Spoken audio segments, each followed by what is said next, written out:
Once upon a time, there was a man I was engaged to, someone I thought I'd spend my life with. But fate had other plans, all thanks to my sister. In those dark days, I was devastated.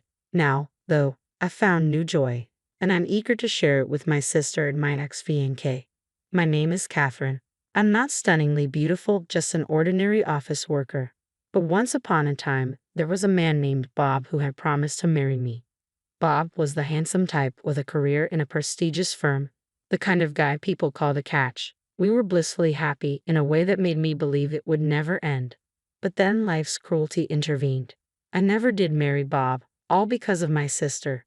My sister's name is Sophie, and she has always had a keen interest in fashion, which she maintains to this day. Unlike me, Sophie has always been meticulous about her appearance and has always been naturally beautiful. As a result, she attracted attention from boys since middle school and even had a stint as an amateur model for a fashion magazine. Sophie harbored dreams of becoming a professional model. Meanwhile, after graduating from college and settling into a routine job at a regular company, I found myself invited to dinner by a business associate named Bob. Over time, we got to know each other better through these dinners, and unexpectedly, something began to develop between us. That evening, Bob invited me out to dinner after work. I accepted without hesitation, enjoying his company. On our way back, Bob surprised me by confessing his feelings. Though taken aback, I realized I had feelings for him too, and so began our relationship. A year later, Bob proposed, and I happily accepted. Shortly after our engagement, Bob and I visited my parents to share the news. They were delighted, and discussions about wedding plans filled our home with joy. However, not everyone shared in our happiness. That person was my younger sister, Sophie. Sophie was shocked to hear about my engagement, and even more so when she met Bob. Always popular and admired for her looks, Sophie had a history of dismissing my more reserved romantic life. "I don't want my embarrassing sister to ruin my reputation," she would often say. Seeing me, whom she considered less socially adept, marry a successful man from a prestigious company before her seemed to bruise her pride deeply. Yet I remained unaware of Sophie's true feelings, oblivious to her subtle disdain. Looking back, I should have noticed her demeanor then. One day, Sophie casually asked, "Since you're going to be my brother-in-law, can we exchange contact information?" Bob and I saw no reason to refuse, so we exchanged numbers without hesitation. As I neared the end of my job tenure, there were many late nights spent wrapping up projects. Then, on a day when my parents were away, Sophie put her plan into motion, a plan she likely devised long before. Knowing I would soon leave our family home to live with Bob, Sophie seized her opportunity. She called Bob, fabricating the story. "Bob, my sister suddenly came home sick. Our parents are out of town, and I'm feeling uneasy being alone. Could you come over?" Deceived by her ruse, Bob, who was just finishing work, rushed to our house without suspecting anything amiss. I rushed over because I heard Catherine was ill. "Where is she?"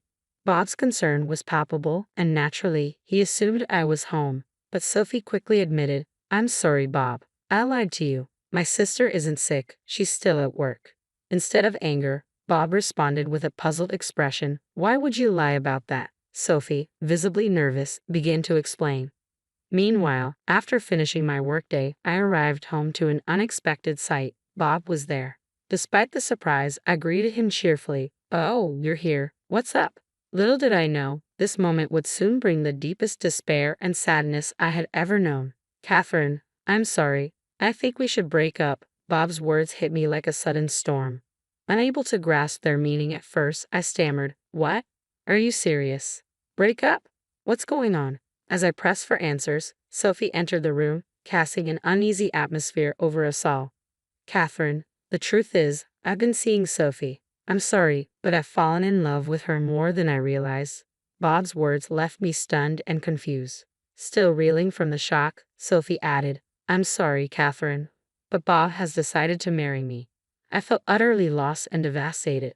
Then Sophie, with an awkward attempt at comfort, said, "You might not want to attend our wedding ceremony, but please come to the reception, won't you?" Tears were all I could manage. Sophie had stolen my fiancé away from me. I felt abandoned, and the pain was overwhelming. My parents were deeply concerned, watching helplessly as I withdrew into my room. Having already quit my job, I felt utterly powerless. Messages from my former coworkers asking about the wedding plans only intensified my sorrow. I could only reply, explaining it would be a simple family affair. Months later, I found myself in a new and unfamiliar place, determined to begin anew and find true happiness. After the painful breakup with Bob, I had withdrawn for a time, but a newfound determination welled up inside me. Why should I continue to suffer? It was time to move on. Things progressed swiftly from there. I spoke with my parents, deciding to leave home and start afresh in a completely different environment. The new place was serene, surrounded by lush greenery. My parents supported my decision wholeheartedly, assisting me greatly with the relocation. Shortly after settling in, while taking a moment to relax, my mom approached me with surprising news. "You were in your room. Bob visited. He explained everything that happened between you two and apologized." I couldn't fathom why my parents were apologizing. What Bob had done was beyond forgiveness. Yet there they were, even kneeling in remorse. "We've also heard about Sophie. We understand you can't forgive her, Catherine, but she's our daughter too," my parents explained, visibly torn. My parents were deeply troubled by Sophie's actions, knowing the pain she had caused me. Despite their disapproval, Sophie seemed to have made her choice and went to Bob. From then on, Bob began a daily ritual of coming to our house, pleading for forgiveness and seeking approval for his marriage to Sophie. Faced with Bob's persistence, my parents eventually felt compelled to relent. That's why they apologized to me for accepting his union with Sophie. "I honestly don't dwell on it anymore, but I understand how you feel," I replied with a bittersweet smile, holding back the tears. My mom was visibly emotional, while my dad wore a pained expression of apology. Despite everything, I reassured him, "When I have children, I'll lean on you both a lot." Their faces softened into smiles at my words. Mom, still teary-eyed, added, "Don't hesitate to reach out if you need anything." As I settled into my new life and found some peace of mind, I began working at a cozy little restaurant.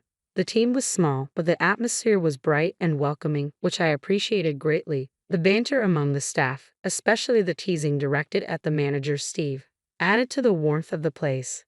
A few months into my job, a pivotal event unfolded that would shape my future. It happened one evening as Steve offered me a ride home after work and confessed his feelings for me. I was taken aback and uncertain. Steve was genuinely a good guy, kind-hearted with both charm and a friendly demeanor that appealed to many. Yet I couldn't shake off the past hurt that still lingered within me. I feared the possibility of facing abandonment once again. Steve seemed to sense my hesitation and assured me there was no rush for an answer before heading home for the day. Despite the initial awkwardness, the familiar camaraderie with the part-time staff and Steve's kindness helped ease my worries. Deep down, I felt my heart had already made a decision. During a break, I discovered something about Steve's past. It turned out he had been betrayed by someone he had been dating and had a rough experience at his previous workplace before joining the restaurant. We shared a similar pain of betrayal by those we trusted. That day, I chose to accompany Steve home to listen to this story. Along the way, he opened up about his past. He had previously managed a store, but due to certain events, the store lost credibility and eventually closed down. Steve bore the brunt of the blame and lost his job as a result. After hearing Steve's story, I felt compelled to share my own reasons for being at the restaurant. When I finished, Steve looked at me kindly and said, "You've been incredibly strong." His words meant the world to me, acknowledging my resilience despite the pain I'd endured. It was exactly what I needed to hear.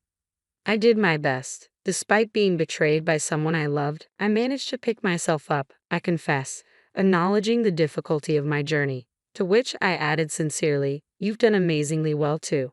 Steve's smile grew wider, and in that moment, I found the courage to respond to his earlier confession. "Since that day, I might be a handful, but I hope you'll be patient with me," I told him. From then on, the teasing from the part-timers at the restaurant increased, but it was all in good spirit. "Congratulations. Wishing you both a lifetime of happiness." They cheered, genuinely happy for us. "That's a bit premature. There's a right time for that line, and it'll come around again. When it does, you'd better let me say it," Steve teased, a bit flustered as I laughed along with everyone else. It was a moment of pure joy, a typical day in our lives, until things took a turn. For the second time in my life, I was proposed to. Without hesitation, I accepted, determined to find lasting happiness this time. I believed Steve was the one who could truly make me happy. I visited my parents' house for the first time in a while to share the news, and they were overjoyed. Opening up about Steve, I felt their support as they said, "Please make our daughter happy. We trust you."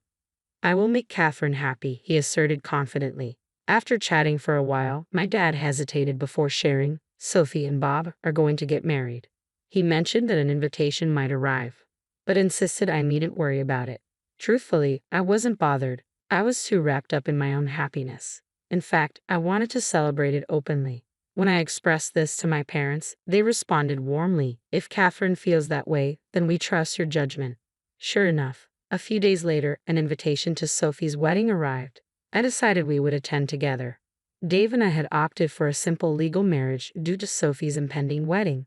We felt it would be less overwhelming for our parents and relatives to stagger our celebrations. We promised ourselves a proper wedding ceremony once things had settled down. On the date of Sophie's wedding, Steve and I arrived together at the venue. It had been a while since we had seen Sophie and Bob. Bob appeared weary, and there was a tension in the air as we exchanged greetings and introductions with family. When I proudly introduced Steve as my husband, Sophie's reaction was visibly surprised, etching the moment into memory. During the event, I found myself wanting to ask Bob about what had transpired between him and Sophie on the day when neither my parents nor I were present. Bob initially hesitated but eventually began to confide in me. According to him, when Sophie called him that day and informed him falsely that I was suddenly ill, Bob decided to wait for me. Sophie then arrived with strong drinks, coaxing him to indulge. Despite not being a heavy drinker, Bob had a few too many and became intoxicated. In his vulnerable state, Sophie took advantage of the situation, seducing him. Bob admitted that Sophie's beauty and allure played a role in clouding his judgment. Despite our engagement, he succumbed to temptation, and from then on, his attention began to drift towards Sophie. After hearing Bob's confession, his repeated apologies seemed insignificant to me. Honestly, I felt indifferent. What mattered most was finally knowing the truth.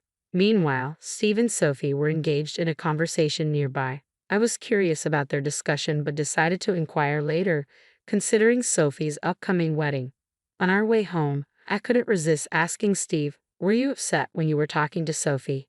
Steve sighed. "As I mentioned before, she's my ex who betrayed me.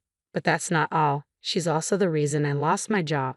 I was taken aback. It felt like such a small world, and learning that Sophie was directly responsible for the closure of Steve's shop added another layer of shock. I dove deeper into the situation. It turned out that a few months into Sophie's relationship with Steve, she had an affair with a designer.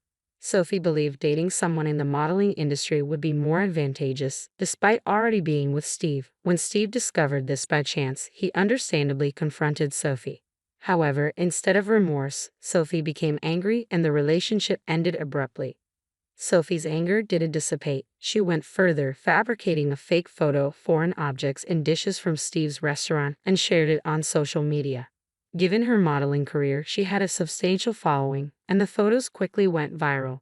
The negative publicity reached Steve's boss, who had entrusted the business to him amid declining profits. The resulting closure of the restaurant led to Steve losing his job, with him unfairly shouldering the blame. Steve harbored deep resentment over the incident. Not knowing the true culprit behind the fabricated photo, he was left without a target for his anger. Amidst the turmoil, Steve finally discovered the truth during a casual drink with a friend. His girlfriend's friend had seen Sophie boasting on social media about causing the closure of a restaurant.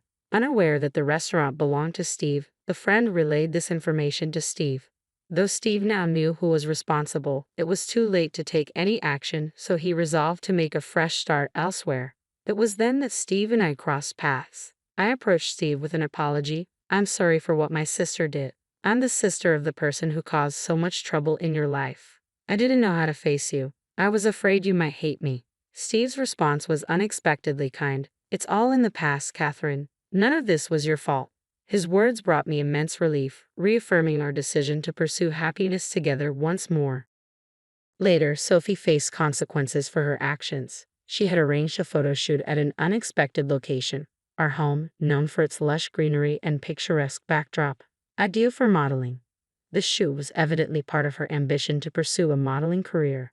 The incident took place during dinner at a restaurant she had visited, which happened to be Steve's. Since I no longer worked at Steve's restaurant, I heard about this incident afterward. Upon recognizing Sophie at the entrance, Steve promptly intervened, stating firmly, I'm sorry, but I can't allow you to enter. He refused Sophie and her group access, prompting the staff to inquire about the situation. Steve proceeded to disclose Sophie's past actions and the hardships he had endured because of her. She has a criminal record, and I have evidence to support it. I can't risk a repeat of past troubles, so I must refuse her entry. There was stunned silence among the staff, and Sophie visibly paled at Steve's words. Moreover, Steve declared his intention to inform the president of the company where Sophie was poised to start about her troubled history. The individual who had scouted Sophie was taken aback and urged Steve to reconsider, but Steve remained resolute in his decision. As a result, Sophie's scheduled photoshoot was canceled, and news of the incident spread throughout the industry, shattering her aspirations of becoming a model. No one wanted to associate with someone who had caused such a significant scandal in the past. Adding to this, I learned from my mom that Bob's company had been experiencing declining performance lately, and he was now under consideration for demotion. She appeared concerned about what the future held for both of them.